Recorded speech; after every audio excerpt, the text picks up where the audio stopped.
Hello, and welcome back to the GorillaBiker.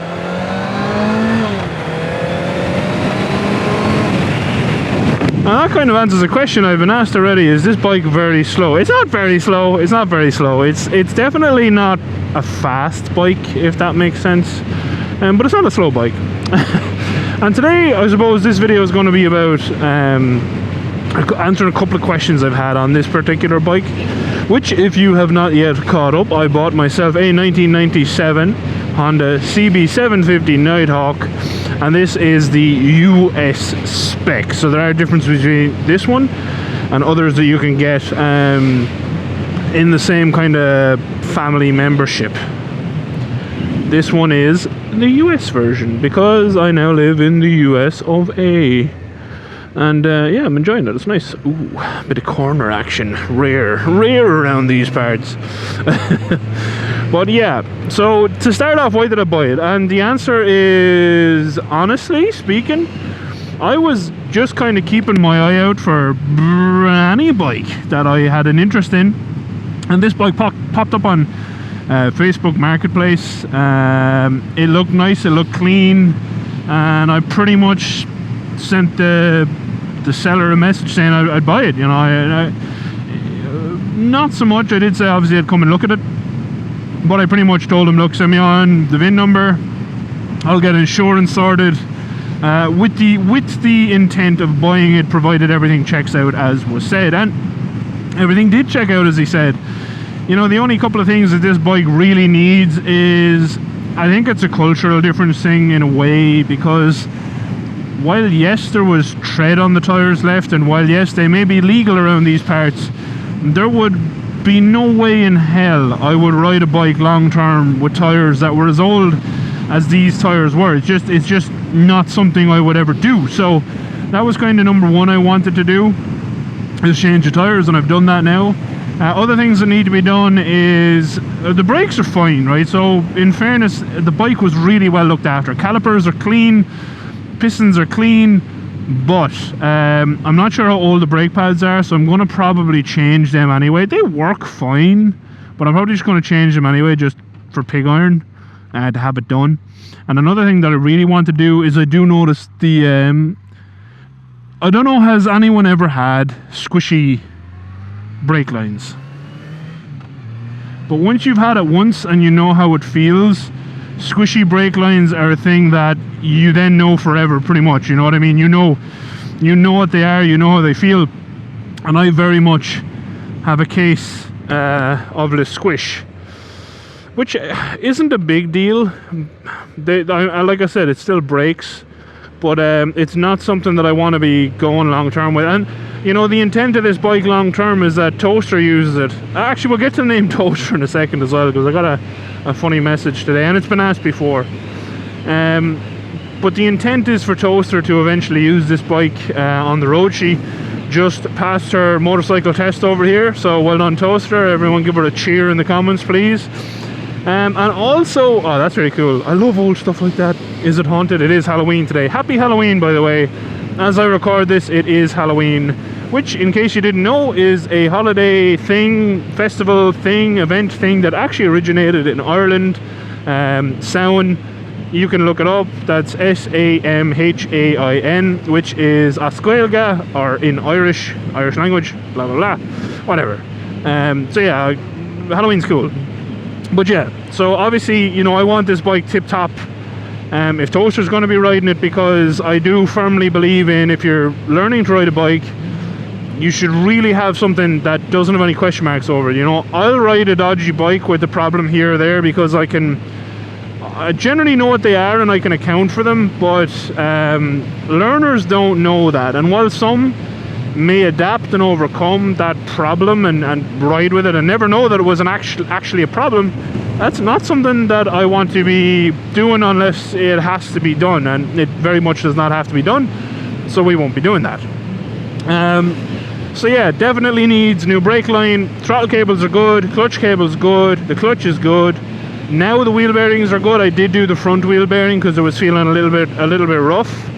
Brand new tires, and other than that, I think that's pretty much all this bike needs. I'm going to give it an oil change too. Now, the seller did say the oil had just been changed, and it, like, the oil filter looks pretty new on there, so I believe him. You know, he was straight up and honest about everything else. He sold me a very good bike, but I suppose it's just that I don't know when that service was done and whatever else, so I would rather set, you know, a line in the sand and I know when this bike was last serviced. I've already put a couple of 100 miles on there, so I'm just gonna give it a service. And he did give me a brand new oil filter with the bike, so I'll do that too. The other thing is then the chain and sprockets, I'm pretty certain are original, and if they're not original, they have not been changed anytime recently. They look serviceable, you know, there's nothing particularly visually wrong with them, but it's just one of those other things. I want to set a line in the sand. I know how new it is. Again, there's going to be a learner rider riding this bike, so that's a big part of it too. And other than that, I mean, this bike is pretty much it's pretty much golden, I suppose. It's a good, solid, well cared for bike, which, I mean, is kind of a rarity. A lot of the time it's hard to buy a used bike that is in such good condition, so I'm very pleased that I got this one. But yeah, and I suppose back to the reason why I bought it, it's just literally Honda CBs or something that interests me. I've always liked the look of the CB750. I love UJMs. This shape of bike is it's a bike I like. And by the way, we're commuting, so welcome to the new Gorilla commutes. This is one of the roads I can take home. One of my preferred routes, because the road is actually in good condition. One of the other ones, which I will bring you all on, is not in as good of condition, but it's still good. But yeah, that's kind of why, you know, I saw Honda CB. It would look like it was in good condition. It turned out to be in good condition, so I pulled the trigger and I bought that. And I'm very pleased I did. It's a very nice bike. Other service items which I'll probably tackle in the near future are fork seals and fork oil and stuff. Again, just because I don't know the age and history and stuff. And I like to be able to set, like I said, that kind of boundary, line in the sand type dealio. And then I said I wanted to mention the whole toaster thing, because, you know, I got asked about it recently and it was kind of a weird question, but I get it. I just never thought of it like this. So someone messaged me and you know, they said their husband like watching the videos and stuff, and, you know, why I called my wife after a kitchen appliance. And I mean, like, what I'm going to say is, don't read into pretty much anything I say. There is almost never a subtext behind it. There's almost never a secret sauce behind it. I am too stupid for stuff like that. I'm an open book as a human. Let's give this a little. So like I said, it's not slow. It's just not fast, and it handles lovely. That's the real thing. It's flickable. It's delicious.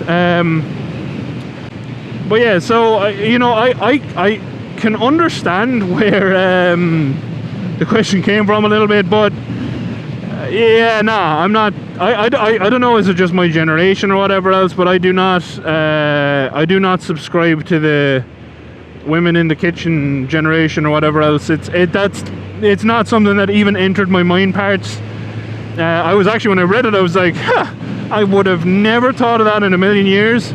And then Toaster herself, when I showed her the message, said, oh, you should have said it's because I see her as a kitchen appliance. And I was like, that would have been funny in a way, but also you never know, you know, who's reading that, and, you know, who's that going to go to, and, you know, that's not something I want people to think of me at all. Another thing I do want to do on this bike, just while I think of it, is it does have a little bit of head shake, so I want to do the head bearings at some point. It's not bad. It's kind of like the CBF 1000 was, which obviously was always a little bit annoying, and changing the head bearings did fix that one, so I might try to do that as well. But the other thing is, I might see, can I dial up the preload, because this bike is very heavily weighted towards the rear of the bike, I noticed when I was moving it, and I don't know, if I lean forward right up onto the tank, that's actually better. So it could just be that I need to dial up my preload, that it's leaning back too much and there's not enough weight on the front tire. So, you know, we can do that too. And yes, by the way, that is the beauty of the UGM. You can literally slide around on the seat. I don't know why there aren't more bikes made like this, as just like it's a bike, you know. It doesn't have a specification. It's not an adventure bike, it's not a sports bike, it's not a touring bike, it's not a whatever type of bike, because it's all of those things at once. It can be whatever the hell you want it to be, and that is a beautiful thing, and I kind of miss it. I wish there was more that made it, like more companies that still made this style of bike. And I mean, the Z900 RS is kind of that, with a modern twist. But I still don't think, because it's so pretty, I don't think it could be as usable and functional, because, you know, if you scratch that paint, I don't know, if it was me, I'd be depressed, because it's magnificent. But, you know, who knows. So yeah, that covers why I bought it. It covers what needs to be done. The big hitters are, you know, chain and sprockets, oil, brake line, and brake fluid. But all of that's going to be done quite soon. I'll probably do a video on some of it, just in case people are interested, but it's all stuff I've done before. If you want to see how to change a chain and sprockets, I'll leave a link in the pinned comment. Same with oil, leave a link in the pinned comment, and brake line and brake fluid, I'll leave a link in the pinned comment, so you can see all of those things. Because I do realize as of late, people are asking like, hey, have you ever done this video? And I have to find the link and send it to them.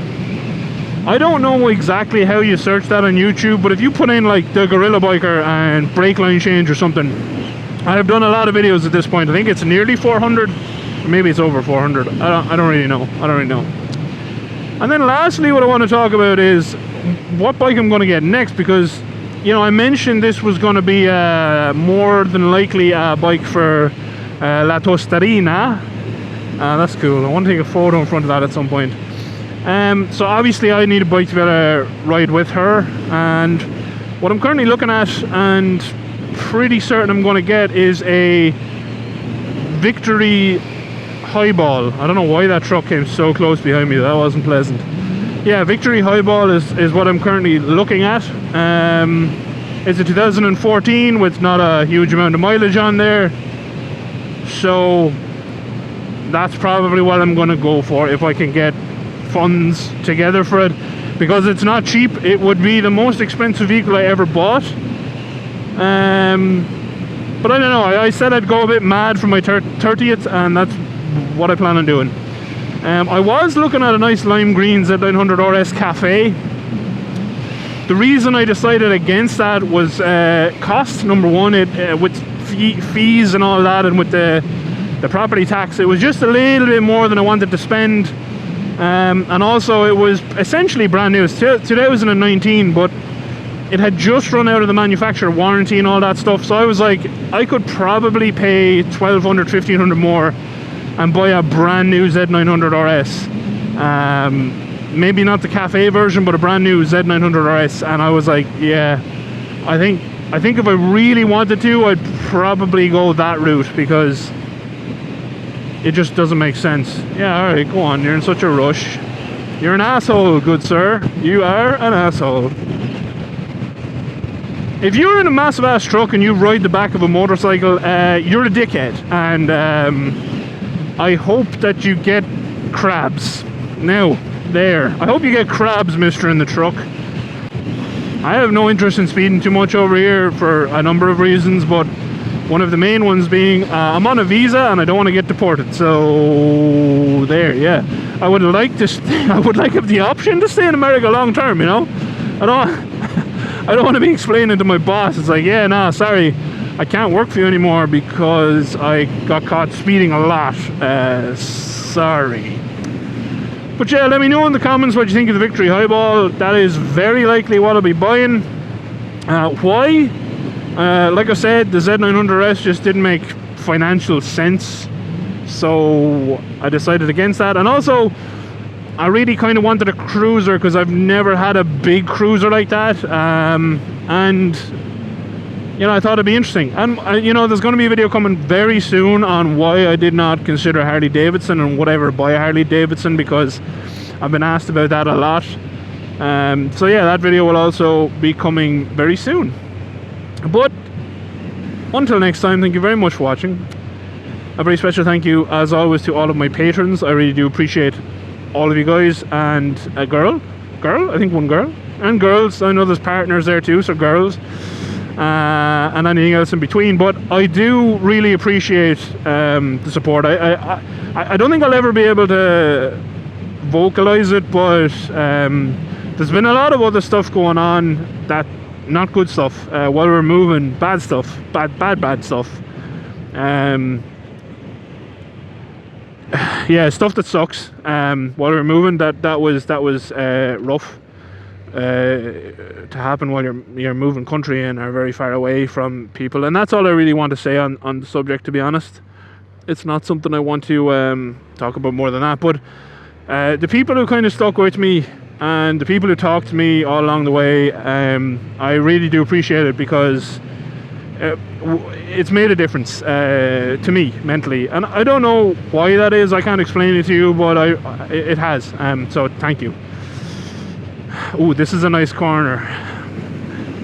The CB750 is fun through these corners. See what I mean? You can really throw this thing into corners.